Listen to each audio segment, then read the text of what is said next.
Hi there, it's Steph. Thanks for popping by my channel. Today I wanted to share with you a card I made using the Hero Arts Hibiscus stamp set. It's a card I'm designed for my mom's 50th birthday invitation. It's not a card for her, it's a card to send to a guest. And I said that I would make an invitation as a present. And she really likes this flower. So I may do a few cards. Don't be too surprised if you see a lot of cards with 50 on it in the next few weeks. I'm trying out different things and see what she likes most before she decides what we're going to go for. I've used the Altenew Crisp inks for that card. I used some Nina Solar white card that I cut to my standard blank card size. So 14.8 millimeters centimeters, sorry, time 10.5. I've stamped 50 on in the middle of it, and I drawn around it a rectangle that I want to keep clear of the flowers, so the 50 still pops up on the card. So I've started to stamp the hibiscus, and then I jumped a bit forward so you don't watch every single flower.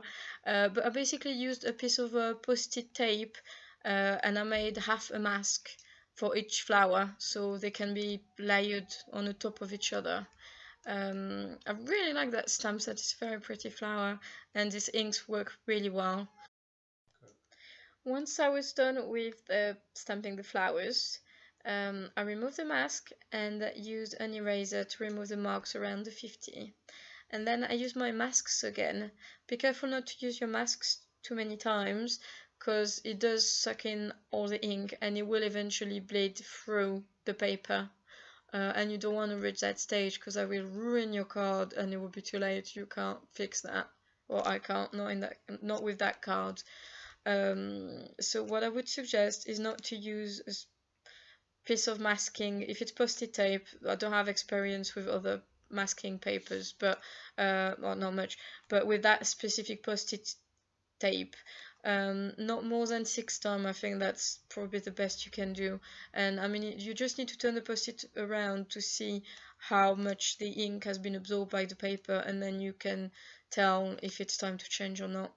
I've stamped a few flowers here and there. I've tried not to make it regular. I made it a bit random so the green would be present throughout the whole card. And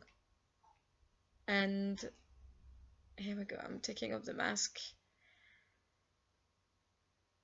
A few more leaves. I've jumped through a bit so you don't have to look at every single leaves, but they all work the same way really.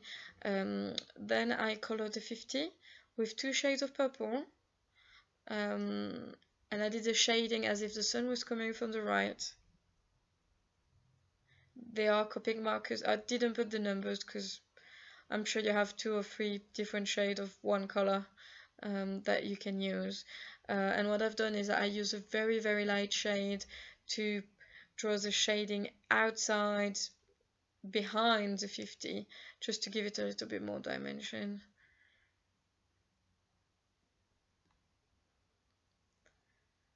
Then when I was done with that, I cut my card to size, so about 10 centimeters times 14.3. I remove about 0.5 mil, so 2.5 mil on each side, roughly. It depends on the card, but that's my aim. That's what I aim for. Then I cut a piece of black cardstock, and I check that if it's on my blank card. I'm gluing the. It's not normally how I do it, but on that occasion I glued the black cardstock onto the card first, just to be sure that it fits. Sometimes it doesn't, so I have to trim the edges a little bit, but in that case it was fine.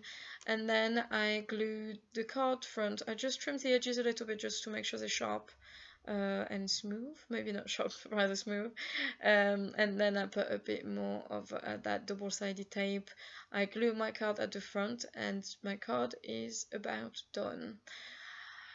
A girly card is not finished until a little bit of Wink of Stella, so I add a bit of Wink of Stella on the 50 and the stem of the flowers, and then I use some glossy accents just to give it a little bit more dimension, because it is really a 1-layer card, even if there's a bit of a black cardstock thing going on there. It's still very flat card, and that glossy accent works really well with the Wink of Stella. You will be able to see that on the close-up photos. So I hope you like it. Thank you very much for watching until the end.